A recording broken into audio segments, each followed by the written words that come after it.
confessem lá à vossa melhor amiga. Já estavam com saudades minhas. É verdade, passadas todas estas semanas eu estou de volta e desta vez trago-vos uma grande amiga minha, de seu nome Beatriz Lourenço, a qual estudou Direito, fez Erasmus em Macau e voluntariado na Turquia. É verdade, hoje temos um grande episódio, por isso não saiam daí. Preparem-se, vamos buscar essas pipocas e desfrutem! Bom dia, Beatriz. Então, como é que estás? Bom dia, Raquel. Como é que tu estás? Bem, eu estou bem, espero que tu também, preparada para uma mega entrevista. Em primeiro lugar, eu gostava de falar contigo sobre uma ligeira alteração que ocorreu na tua vida. Ou seja, inicialmente toda a gente conhecia por tu seres rebelde e tal. E entretanto, tu passaste a ser uma menina super certinha, uma das melhores alunas da turma. Como é que isto aconteceu? Essa pergunta é engraçada. A resposta não tem muita piada, mas eu diria que a vida inteira é uma metamorfose, não é? E, e bem, de facto, eu olhando para trás consigo identificar eventos que me aproximavam mais de uma figura em determinado momento e mais de outra, mais tarde.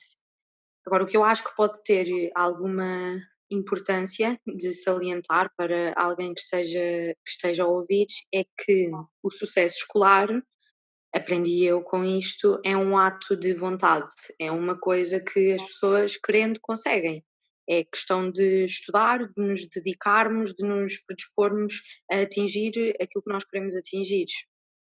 E eu acho que isso é importante porque às vezes há muito um discurso à nossa volta enquanto estudantes e quando ainda somos novos demais para ouvir esse tipo de coisas desencorajadoras de que é preciso ter muitas bases, de que não é nada fácil, de que não vamos conseguir, de que temos de estudar X horas ou Y horas e isso não é assim.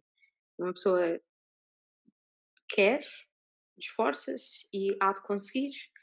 E eu também pude verificar com isto que gostar daquilo que nós estamos a aprender é evidentemente meio caminho andado. Eu, para mim foi um prazer muito grande estudar línguas e humanidades. Eu, eu sentia que ia para a escola todos os dias pensar e conversar sobre aquilo que realmente importa, que é existir e a existência. E, e, e o estudo e a presença nas aulas dava-me constantemente mais e mais ferramentas para eu resolver aquilo que eu encarava como as minhas próprias questões. E foi principalmente isto que eu aprendi. E acho que é assim que se faz a metamorfose. E sobre isso, essa pergunta não estava no guião, mas eu lembrei-me agora. Tu achas que, a partir das pessoas desde o início, por exemplo, na primária, já são conotadas como alguém que tem capacidades para ser inteligente e outras pessoas que se calhar não têm tantas capacidades para ser inteligente e que começam a interiorizar isso e podem inferiorizá-las de certa forma? Ou seja, uma pessoa que começa a ter, sei lá, se desfaz no primeiro ciclo, vai pensar que se calhar só tem capacidades para ter até 13 e isso acaba por boicotar a sua capacidade de crescer e de ser melhor. Bom, eu não posso ir tão longe até à primária porque eu lembro-me de poucos eventos, para ser sincera, para perceber se a classificação pode ser desencorajadora. Agora, e depois, a classificação é uma coisa, é outra discussão, a utilidade da classificação ou não, e eu até acho que ela pode ser útil. Agora, o que não é inútil à partida. Agora, uma coisa é certa, e eu acho que responde à tua questão, mesmo que apenas em parte, que é que a criação de estereótipos e a criação de labels, né, o label approaching, como nós estudamos, e ainda bem, pode ser uma coisa com consequências nefastas para o desenvolvimento de alguém que está num sítio em que aquilo que se quer é que se desenvolva. E esse tipo de abordagem negativo é mesmo de suprimir, de evitar, não faz sentido.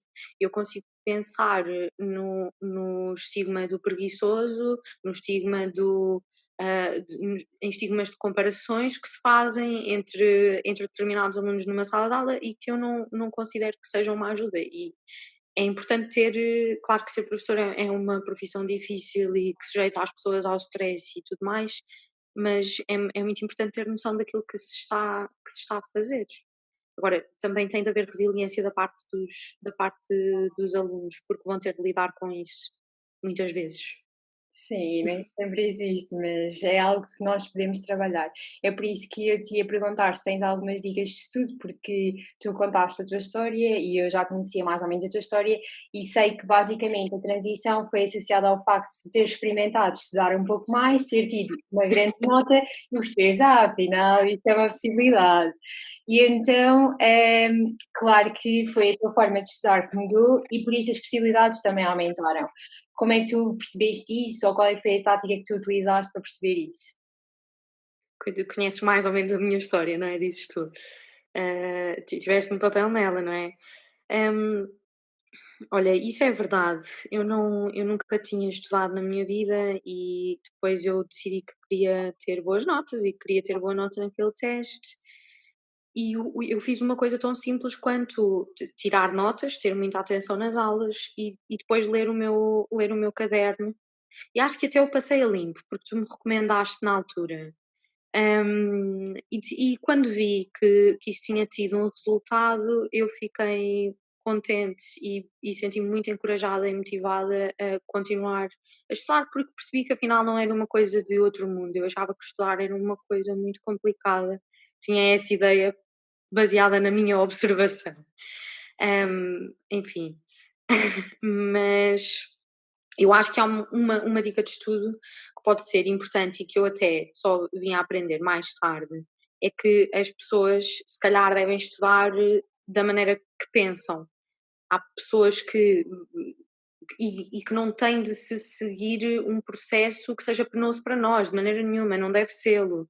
Se calhar se nós gostamos mais de se calhar se nós retemos mais informação ao ler, devemos ler ou mesmo a falar, a escrever, a imaginar, por exemplo. Eu acho que pode ser bom tornar-nos criativos no nosso estudo, tanto para nós quanto para a aquisição da matéria. E acho que à parte disso, uma que é sempre pessoal e que tem sempre de se procurar na nossa maneira de estudar, os esquemas. Enfim, pode ser uma, uma dica o manter uma postura o mais crítica possível e levar os estudos a bem e aproveitar o que estamos lá a fazer e estudar com alguma personalidade. Se calhar, quando se torna maçador estudar mesmo mais pelo que nos interessa, mesmo que isso às vezes possa comprometer a nossa prestação, as nossas notas, perceber que isso não é o mais importante. Nós estamos na escola ou na faculdade, onde quer que seja, para aprender e devemos aproveitar a oportunidade que temos de melhorar as nossas próprias competências, de aprender a debater com os outros, fundamentar a divergência, por aí. Exato, e também na escola, ou neste caso no externato, que nós já no meu último episódio fizemos de grande publicidade, vamos tentar a publicidade novamente, não é verdade? Bom, no 12º ano, tu foste presidente da Associação de Estudantes, isso também é uma história bastante interessante, não é? E como é que foi essa experiência?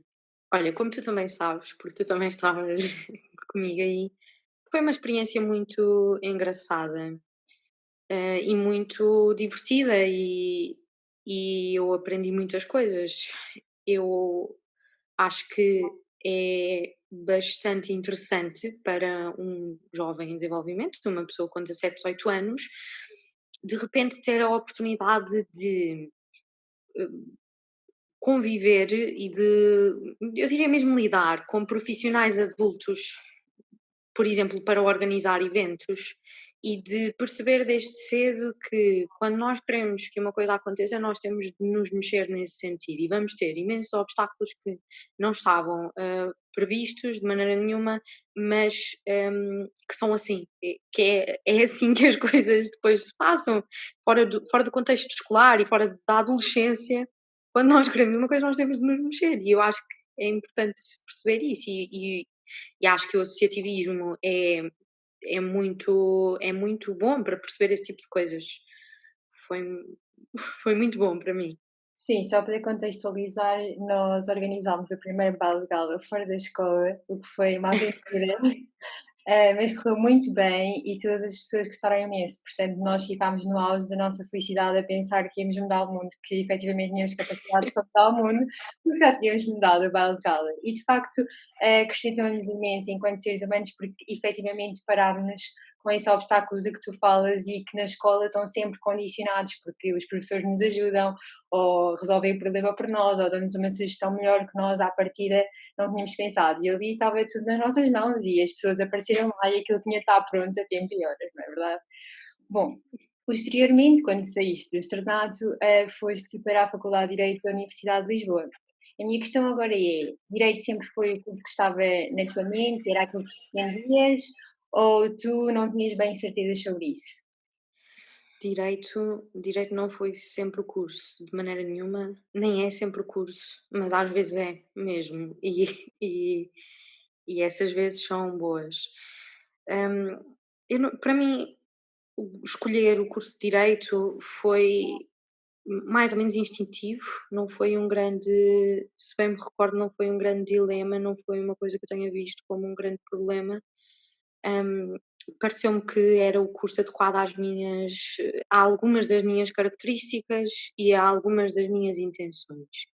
E desde cedo eu pensei que eu não tinha de estudar só uma coisa, que eu podia estudar várias, com cursos universitários ou não, e decidi que a tirar um curso universitário, o que também esteve em cima da mesa para mim não tirar um curso universitário, pelo menos não tirar logo, mas eu queria tirar direito naquele momento e foi o que eu fiz.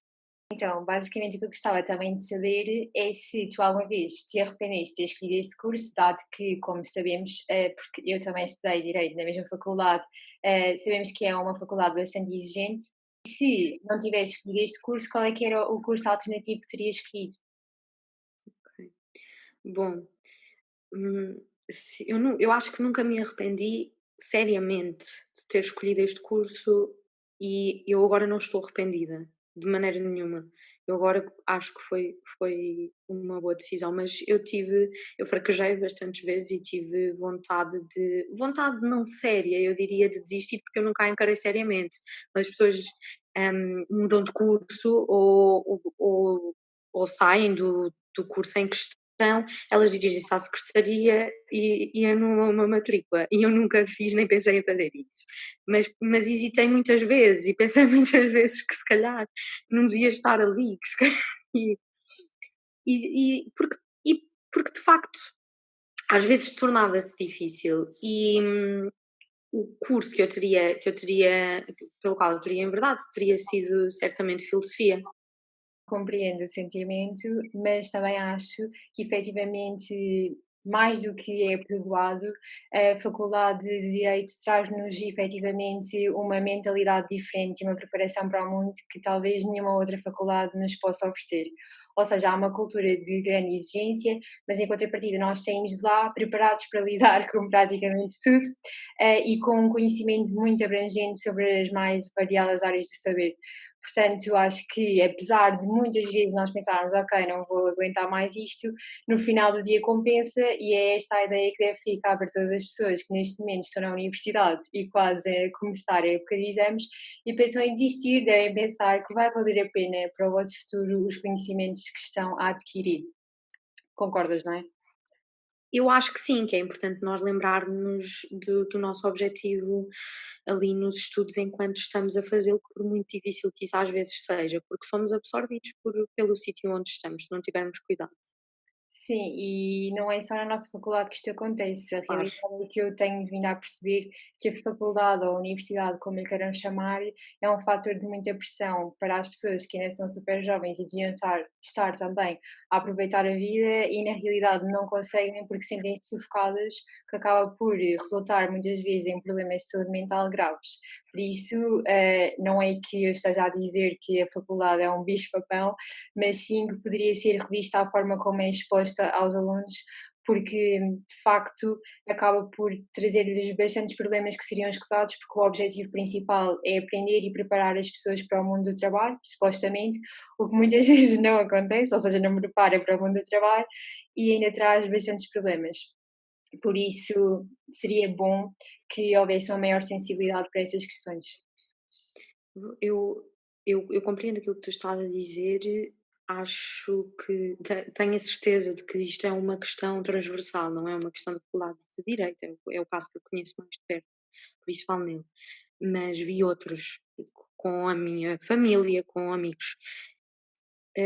Acho que a faculdade sempre deve ter sido uma instituição complicada por vezes e com alguma pressão, mas acho que nós, hoje em dia, carregamos muita dessa pressão para dentro da faculdade por uma questão simples, que é a competitividade que nos incutem desde cedo, e a consciência de sabermos que vamos sair dali e que não vai ser fácil e que não é fácil ter emprego, que não é fácil.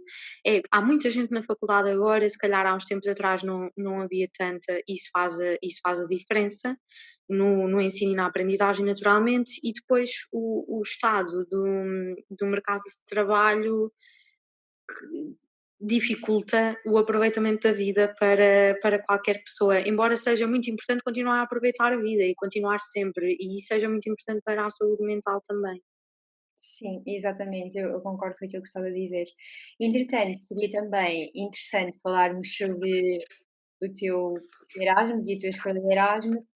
A Beatriz decidiu ir para Macau, o que fica nada mais nada menos do que do outro lado do cubo, parece bastante arriscado. Partilha connosco porque é que fizeste essa escolha. Olha, mais uma vez foi mais ou menos instintivo no dia a escolha, depois o ir, isso é sempre outra história. E eu não diria que escolhi Macau para fazer Erasmus, eu escolhi foi fazer Erasmus porque queria ir para Macau, assim que soube, que havia essa oportunidade. E voltando ao relato do relato, eu soube que, havia a prática de fazer estágios profissionais que se era inserido em turmas com alunos regulares, isto é, não eram turmas de Erasmus, que havia ensino em português, que o direito era semelhante.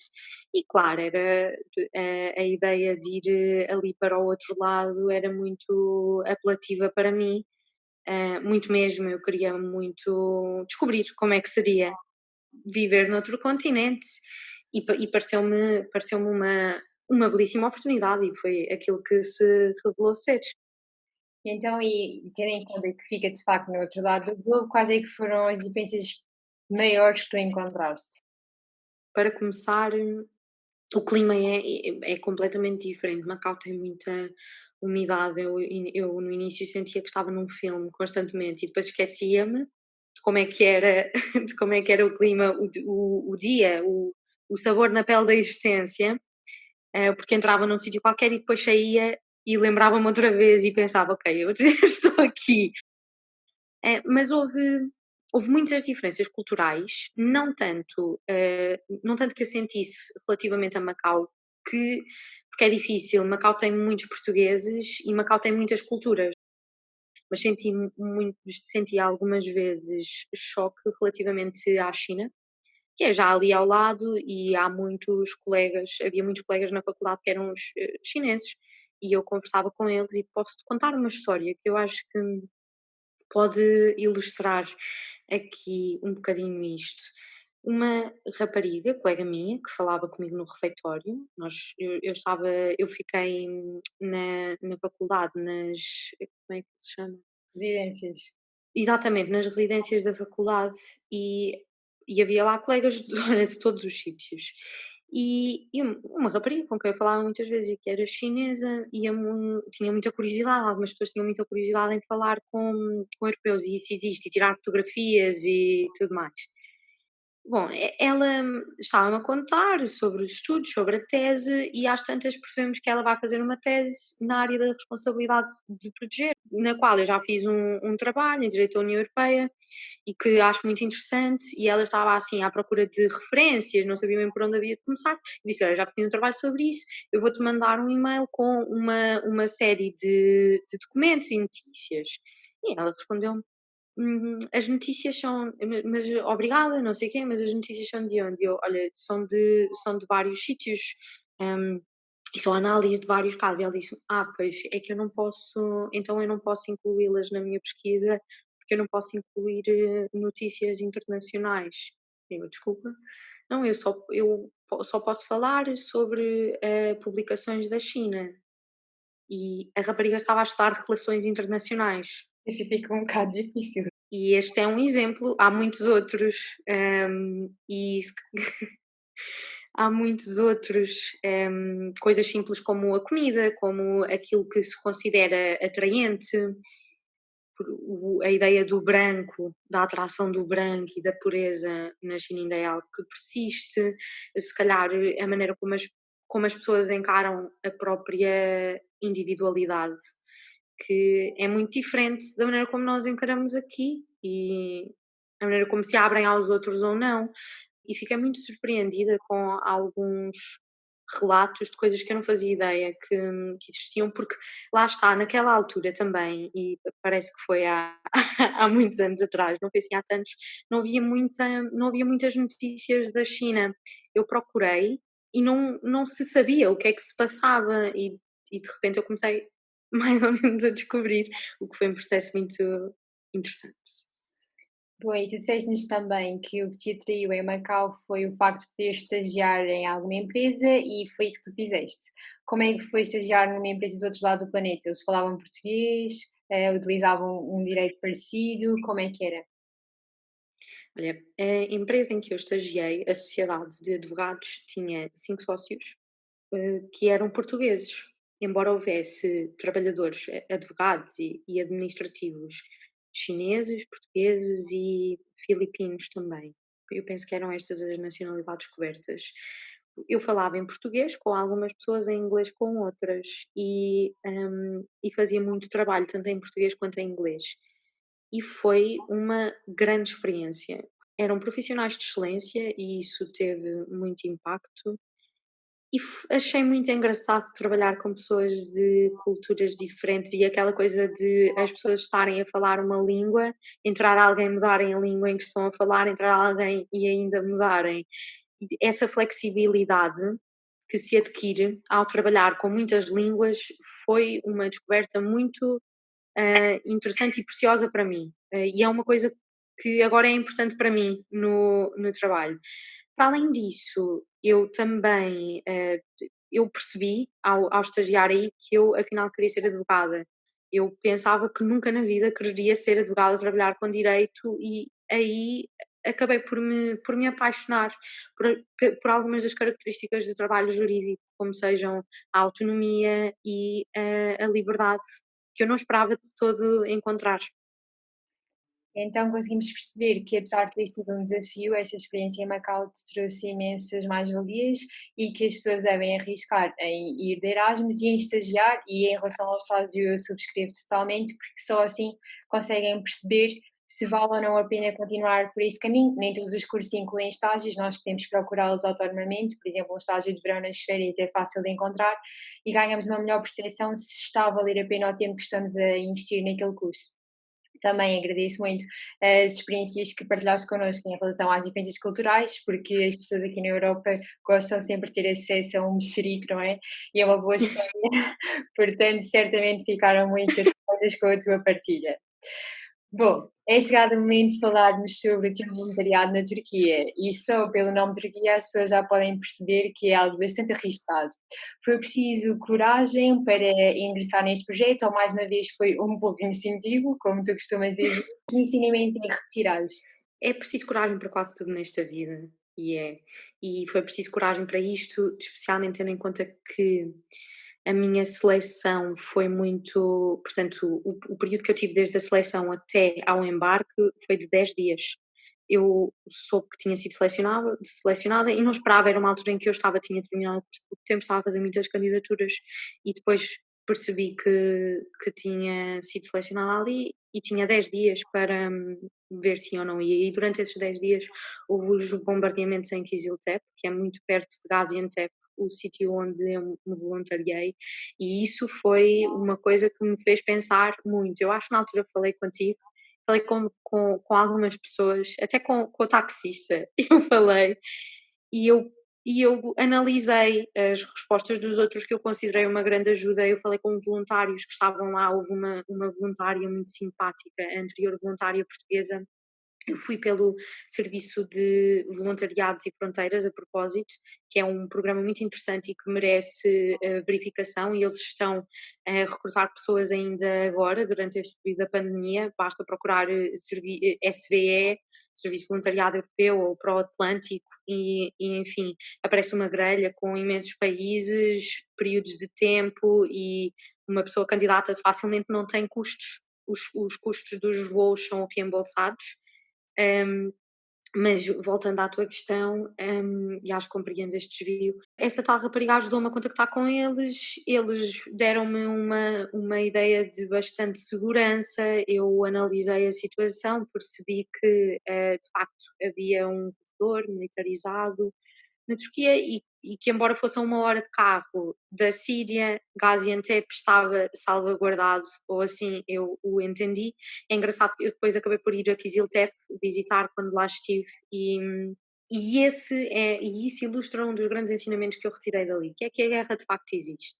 Isto é óbvio, isto é evidente, toda a gente sabe e isso aparece nas notícias, mas se calhar viver perto da guerra e perto de pessoas que infelizmente sofreram tanto com ela, faz-nos encarar aquilo de uma maneira real, e isso é muito diferente. Era difícil para mim, dentro das minhas limitações, perceber o que é que era a guerra e porque é que a guerra existia. Isso era uma pergunta que eu tinha sempre presente e não me cabia na cabeça. E, e quando eu lá estive, isso tornou-se um facto. E,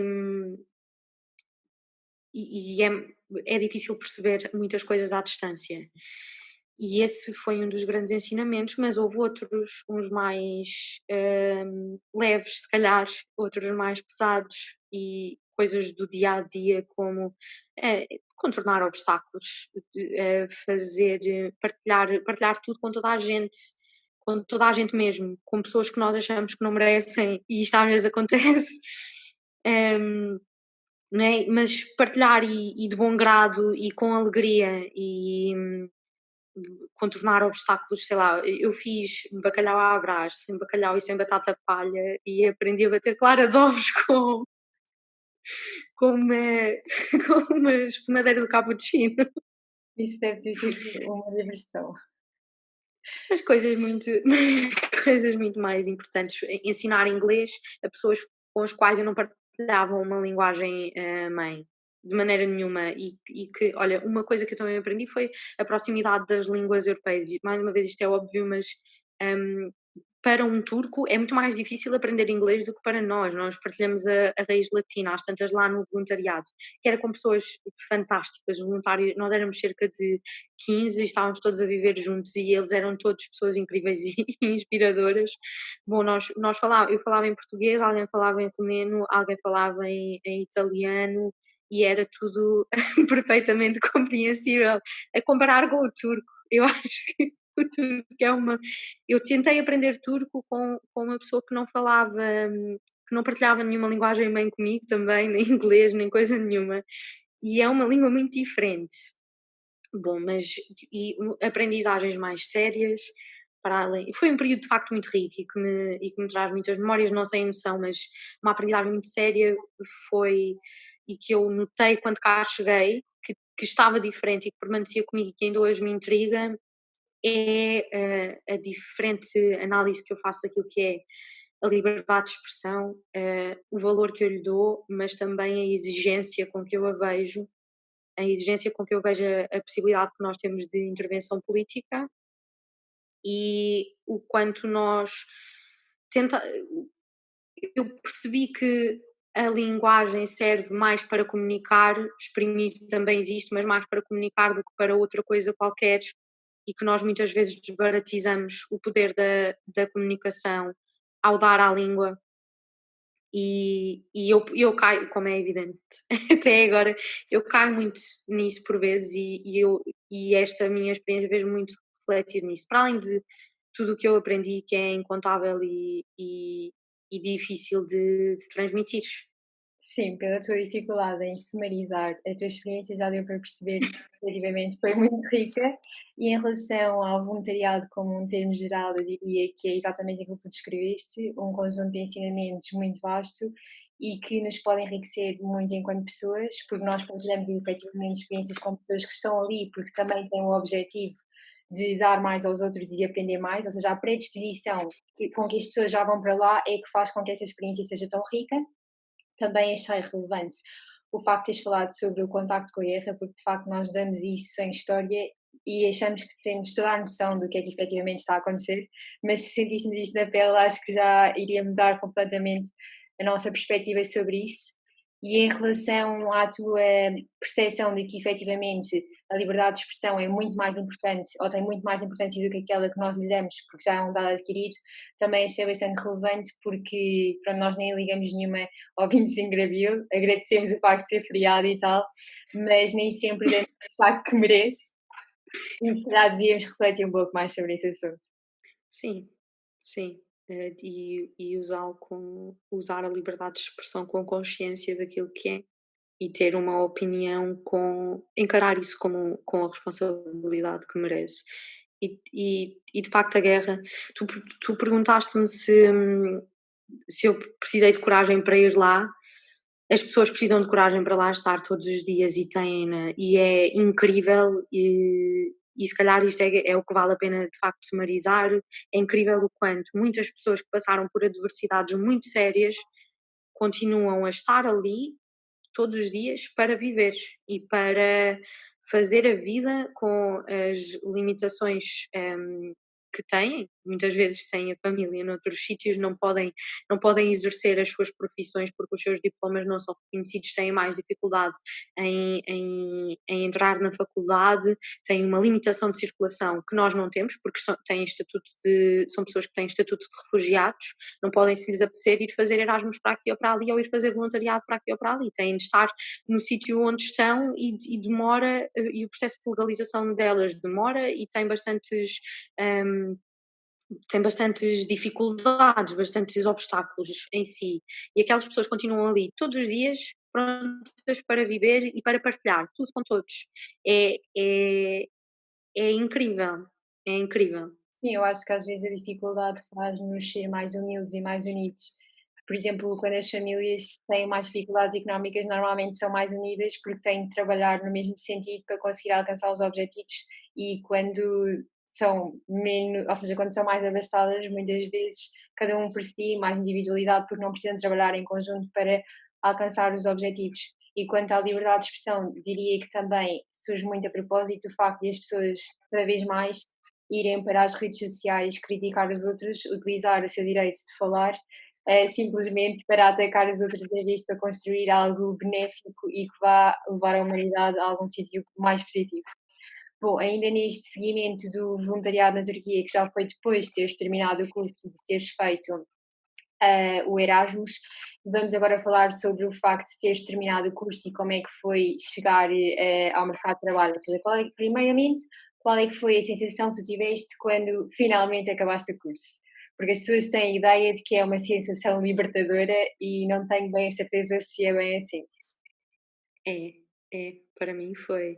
Eu senti-me muito livre e comecei logo a dedicar o meu tempo a coisas que, que eram mais difíceis de conciliar antes. Comecei logo a pensar no que é que eu queria fazer a seguir, claro, mas eu dediquei-me a aprender o ofício do meu pai, tornear e esculpir em pedra, assim que terminei o curso e enquanto estava a pensar o que é que havia de fazer. E eu não queria entrar, não queria fazer um estágio à ordem cá em Portugal, e mas queria e não sabia bem o que é que queria, e pensei em muitas coisas, concorri para muitas coisas e um pouco mais tarde acabei por ir para a Turquia, fazer este voluntariado, que foi uma coisa que eu pude fazer porque eu não estava comprometida com uma instituição, e isso foi muito, bom, foi muito libertador. Bom, então tu, quando acabaste o curso, decidiste trabalhar juntamente com o teu pai, candidataste a imensas coisas, foste para o voluntariado, e depois do voluntariado, quando tu começaste a pensar o que é que querias fazer a seguir, quais é que foram os desafios que te surgiram? foram vários, porque eu estava a candidatar-me, estava em diálogo com algumas instituições, para coisas muito diferentes, banca, hã, jurista, coisas bastante diferentes, e de repente, muito perto, já estava eu em processos de recrutamento, em diálogo e instalou a pandemia que vivemos até hoje. E isso trouxe muitos cancelamentos e trouxe muita limitação da oferta de oportunidades e foi difícil. Eu estava nervosa, não sabia se eu ia conseguir e eu tinha optado por não escolher um mestrado, que era o percurso mais normal, não é? E que é muitas vezes exigido, e de repente limitam-se as oportunidades e eu sou uma candidata que não tem mestrado e fiquei um pouco desnorteada, mas o que é que eu fiz? Eu tentei tudo aquilo que eu podia tentar, fui persistente, às vezes com alguma dificuldade, e acabei por fazer a primeira coisa que eu tive a oportunidade de fazer, que foi um estágio que não tinha nada a ver com direito, numa empresa em Coimbra.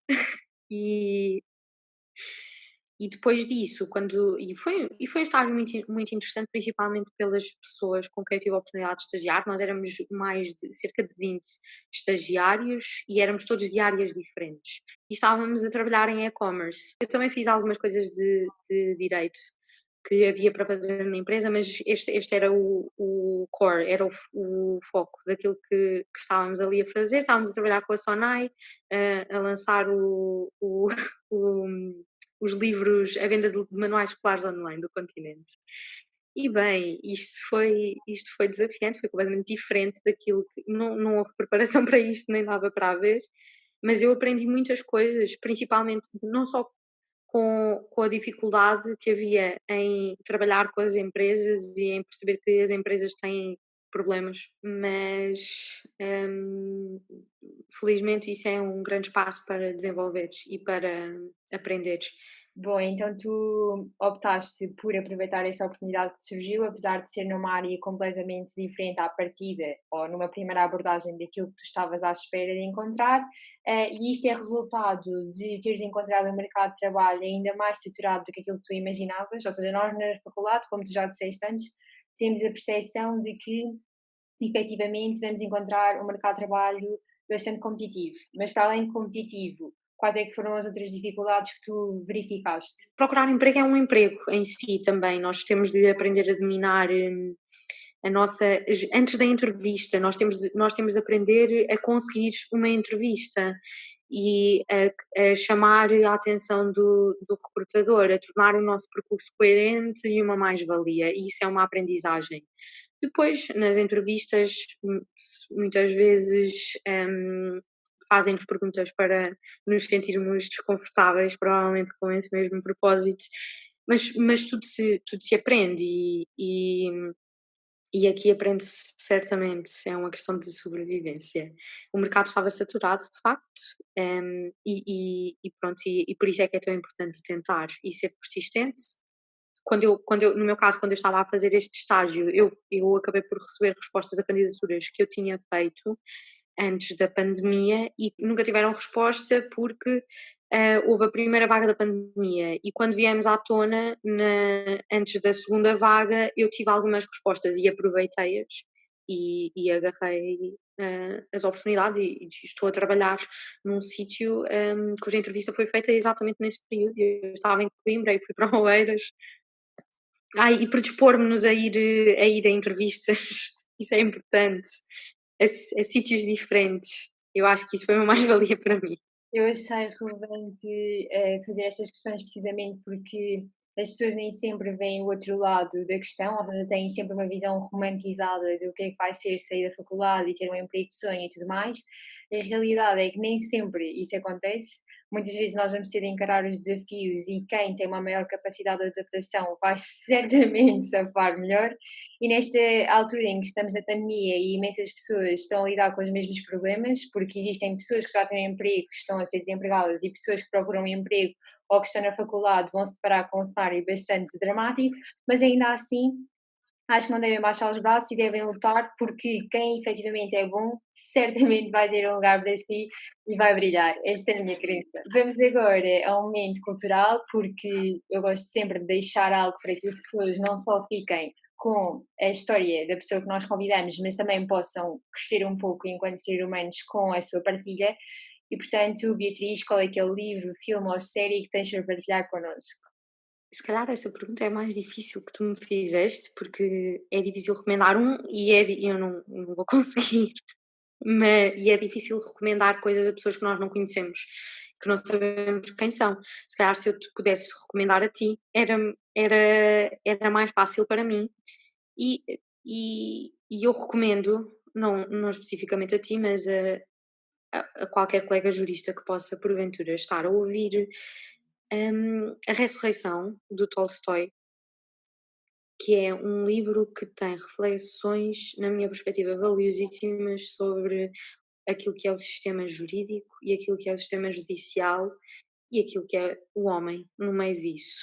E tem foco no direito penal, em considerações muito, muito interessantes. Este livro é interessante para toda a gente, eu diria, mas especialmente para os juristas. E para toda a gente, eu recomendaria a Apologia de Sócrates, que eu reli recentemente, tal como os outros livros que acompanham o Critón e o Eutífron, escritos pelo Platão, que eu recomendo vivamente. Eu também recomendaria o- os filmes da Butler, o Mordomo e Invictus, que é sobre o Mandela, que tem relevo, tem muito relevo hoje e que eu vi também recentemente.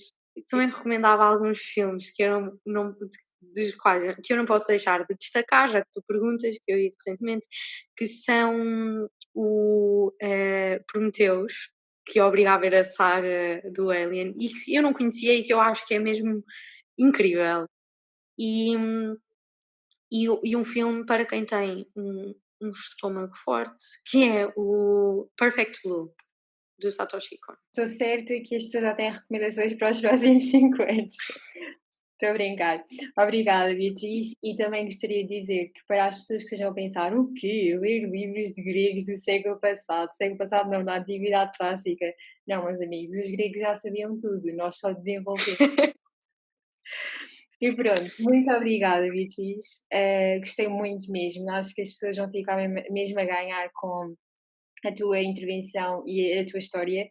E estou muito grata por teres estado aqui e teres passado este momento connosco. Espero que também tenhas gostado da nossa companhia e que gostes do resultado final. Gostei muito de estar aqui hoje, obrigada por me teres convidado e obrigada por terem tido essa iniciativa, que é maravilhosa de pôr as pessoas a falar umas com as outras e para mim é muito engraçado ver o que é que as pessoas andam a fazer também, pessoas que eu conheço, não é? E quais é que são as suas perspectivas e tudo mais. Muitos parabéns e obrigada.